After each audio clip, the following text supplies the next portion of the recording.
मी पूर्वी प्रभाग क्रमांक 5चा नगरसेवक म्हणून महानगरपालिकेच्या माध्यमातून काम केलं आहे आणि त्या अनुभवाचा नक्कीच तशाच प्रकारचा सुंदर आणि चांगला नीटनेटका वाढ प्रभाग क्रमांक 3 करण्यासाठी मी प्रामाणिकपणे प्रयत्न करतो. समोर रोशनी कोरे गायकवाड आहेत. मागील अनेक वर्षापासून त्यांनी देखील काम केले, त्या ठिकाणी निवडणूक देखील लढल्या. मात्र तुम्ही बाहेरून निवडणूक लढण्यासाठी आलात असा त्यांचा आरोप आहे. काय आम्ही मूलतः दहिसरमध्येच राहतो आणि पूर्वी तर आम्ही त्या प्रभागामध्येच राहत होतो आणि निवडणुका म्हटल्या की कोण कमी कोण जास्त नसतो.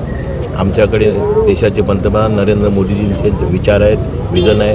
राज्याचे मुख्यमंत्री सन्माननीय देवेंद्रजी फडणवीस साहेबांचं विजन आहे आणि आपली जागतिक आर्थिक राजधानी म्हणून मुंबई शहर हे आंतरराष्ट्रीय दर्जाचं शहर होण्यासाठी आपल्याला केंद्रात आणि राज्यात डबल इंजिन सरकार आहे आणि येणाऱ्या निवडणुकीमध्ये ट्रिपल इंजिन सरकार आल्यानंतर आंतरराष्ट्रीय दर्जाचं शहर मुंबई होईल यासाठी आम्ही भारतीय जनता पार्टी शिवसेना महायुतीच्या माध्यमातून प्रयत्न करणार आहोत. काही स्थानिक मुद्दे घेऊन आपण मध्ये नाराजगी आहे, कशा प्रकारे तुम्ही दूर करणार आहेत त्यांची नाराजगी? जनतेचा विकास हा आमचा महत्त्वाचा अजेंडा आहे. त्यामुळे गेली अनेक वर्ष त्या प्रभागांमध्ये विकास झाला नाही किंवा विकास राहिलेला आहे. तो विकास करण्याचा आम्ही प्रामाणिकपणे प्रयत्न करू आणि जनतेची मनं जिंकू.